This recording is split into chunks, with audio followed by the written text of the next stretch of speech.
y a moins d'erreurs si liste bi que ci yeneen yi mais dafa am loo xam ne j'arrive pas à comprendre ça c'est-à-dire sur une liste de 23 joueurs il y a qu'un seul gaucher et à la limite il est remplaçant.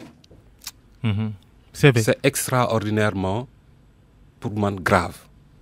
Les deux gauchers yi nga am Sidi Sarr Santy Ngom tu les as recalés.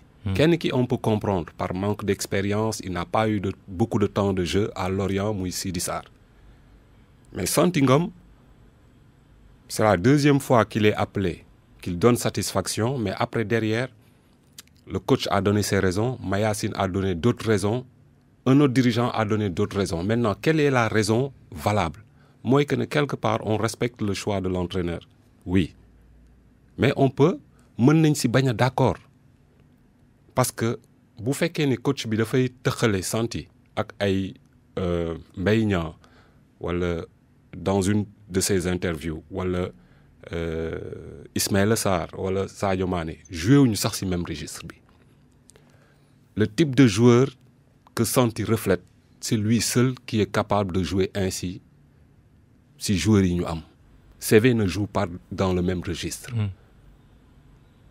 Madame loolu am na ñuy jàpp ne gëj nañ ko am ca Fadiga. C'est incompréhensible. Tes joueurs quand tu lui reproches le fait que il ne muscle pas assez son jeu c'est pas à 27 ans que tu vas changer Santy sa façon de jouer wala muy muscler jeu au contraire am na à un moment donné du match l'équipe doit s'adapter à ce joueur-là te loolu communication moo koy indi ak gis-gisu entraîneur bi parce qu'on n'aura pas toujours besoin de joueurs qui mesurent 1m90 pour 90 kilos. Mais est-ce que absence su Santy Ngom boobu wala boog absence su joueur bu mel ni moom lan la mën a jur est-ce que dana mën a am li nga xamante ne dana tax ba duñ ko am ci équipe bi. Vous savez système de jeu yëpp ak ni ñu koy jouer c'est-à-dire animation offensive et défensive tey jii nii bu ñu ne Sénégal dafa war a am possession du ballon ça veut dire que y a un métronome quelqu'un qui joue à son rythme mais pour le bien de l'équipe quelqu'un qui sait distribuer de bons ballons di jox suñu attaquant yi bal yu baax Sadio ne peut pas jouer ça bien vrai que l'entraîneur il est têtu depuis plus d'1 an il essaie de Sadio n'a pas ces bagages là. il faut numéro 10. mënu ko dañuy waxante dëgg boo bëggee dimbali Sadio da nga koy teg ci poste de prédilection sinon après il va se faire critiquer alors que c'est pas de sa faute. À gauche wala numéro 9. jeex na c'est ce qu'il joue à Liverpool depuis des années même avant Liverpool si benn tournoi nga bëgg changer toute la physionomie de l'équipe pour que mu reposer aussi joueur boo xam ne mënul loolu c'est extrêmement difficile Sadio n'a pas ce bagage technique là pour jouer numéro 10 organisateur c'est pas possible on l'a vu lors de la Coupe du Monde il retarde le jeu il joue tout le temps en largeur il fournit moins de ballons à ses attaquants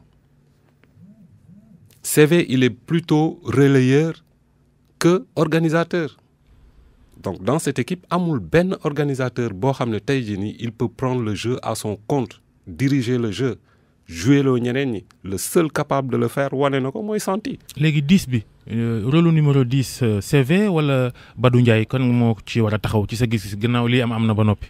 Il faut s'attendre à tout avec Aliou Cissé. Il faut s'attendre à tout.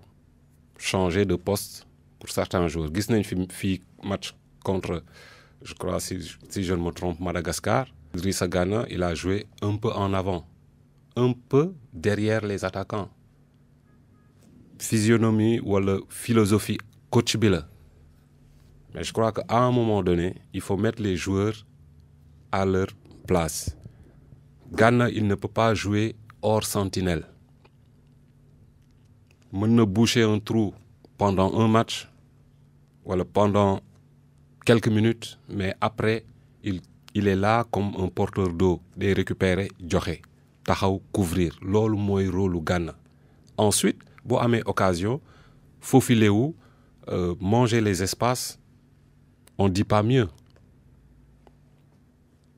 du entraîneur bi mais est-ce que joueurs yi aussi yenn saay laajul ñoom ñuy adapté wu ak itam li nga xamante ne moom mooy exigence équipe bi li manqué ci équipe bi ndax yenn saay itam dañ koy gis ci yeneen équipe yi dans les plus grands championnats. On n'a pas une équipe comme le Barça xam nga ñun Sénégalais yi dañuy xool toujours Barça jouer ñu yaakaar ni ñun suñu équipe mën na jouer noonu c'est pas possible on n'a même pas la si xeetu joueur yi war a jouer comme Barça ñun amuñu loolu Barça tu ne verras jamais un joueur de plus de 70 kilos